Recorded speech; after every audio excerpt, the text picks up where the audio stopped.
When we read மேலும் நமக்கு அருளப்பட்ட பரிசுத்த ஆவியினாலே தேவ அன்பு நம்முடைய இருதயங்களில் ஊற்றப்பட்டிருக்கிறபடியால் அந்த நம்பிக்கை நம்மை வெட்கப்படுத்தாது.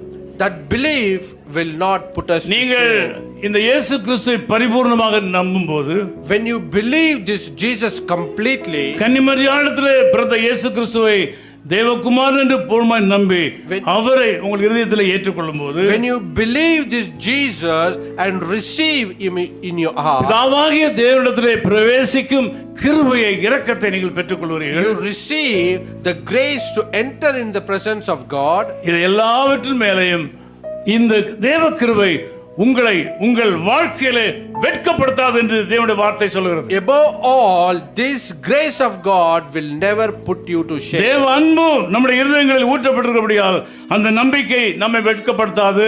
God's love has been poured in our heart. நீங்கள் வெட்கப்பட That மாட்டீர்கள். will not put us to shame. நீங்கள் வெட்கப்படுத்தப்பட மாட்டீர்கள். You will not be shamed. நம்பிக்கை இழக்க வேண்டிய அவசியம் இல்லை.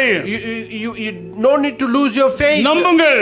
Believe. இயேசு கிறிஸ்துவை நம்புங்கள். Believe in Lord Jesus நீங்கள் எதை Christ. இதற்கு முன்னால் செய்திருந்தாலும் சரி, You can do anything in your life. உங்களை ஆண்டவர் வெட்கத்துக்கு விட மாட்டார். God will not put you to நீங்கள் shame. வெட்கப்பட விட மாட்டார். God will not let you to ஆண்டவர் shame. உங்களை பார்த்து மனசுல நொடிந்து போற மக்கள், God see you. என்னுடைய நான் செய்த காரியங்கள்னாலே எனக்கு வெட்கமா இருக்கிறது, எங்கே போய் சிக்கிக்கொள்ள போறேன்னு சொல்லி பயந்து கொண்டிருக்கிற கர்த்தருடைய பிள்ளையே, My dear friend, you may be thinking, because of my sin, I don't know where I will go and get caught. அன்பு சகோதரனே, நீ எங்கே இருந்தாலும் சரி, My dear brother, you can be anywhere. உன்னுடைய வாழ்க்கையில ஒரு தவறு செய்து விட்டபடினாலே, Because you made a mistake in your நீ life, சிக்கிக்கொண்டால் வெட்கம் வரும் என்று நினைத்துக் கொண்டு பயந்திருக்கும் போது, you may be thinking, if I get caught, you will be இயேசு கிறிஸ்து ashamed. பிறப்பு உங்களுக்கு விடுதலை கொடுக்கிறது.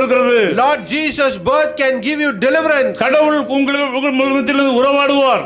God will speak to you. உங்கள் சக்திக்கு மேலான ஒரு தெய்வம் உங்களை வழிநடத்தும். Beyond your strength, God will lead உலகத்திலே you. உங்களை யார் குற்றவாளி ஆக்கினாலும், Anybody can accuse in this world. பரலோகத்தின் தேவனோடு கூட சமாதானத்தை இயேசு கிறிஸ்துவின் மூலமாக நீங்கள் பெற்றுக்கொள்ள முடியும்.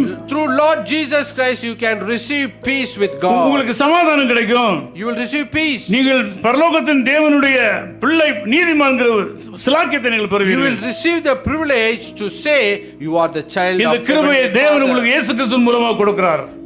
This privilege God gives through Lord Jesus Christ. இயேசு கிறிஸ்துவின் மூலமாக நீங்கள் தேவ பிள்ளை என்கிற அங்கீகாரத்தை நீங்கள் பெறுகிறீர்கள். Through Lord Jesus Christ, you have the authority to become the child of God. இந்த நிகழ்வு நடக்கும்போது, When this happens in your இந்த life, நிகழ்வு நடக்கும்போது என்ன நடக்கிறது? what happens when these things happens in your life? தேவனிடத்தில் சமாதானம் பெறும்போது, When you receive the peace with God, தேவனுடைய கிருபையினால் நாம் தேவ பிள்ளைகளாக தேவனுடைய அன்பு நம்முடைய உள்ளத்தில் ஊற்றப்படும் போது, when by God's grace, God's love will be poured in our நம்மை heart. அறியாமல் பரிசுத்த ஆவியானவர் நம்முடைய வாழ்க்கையில் ஊற்றப்படுகிறார். Unknowingly, the Holy Spirit of God will be poured in our life. இந்த பரிசுத்த ஆவியானவர் This Holy Spirit, உங்களை வெட்கத்துக்கு விட மாட்டார். He will not let you be நீங்கள் shamed. வெட்கப்பட மாட்டீர்கள். He will not put you to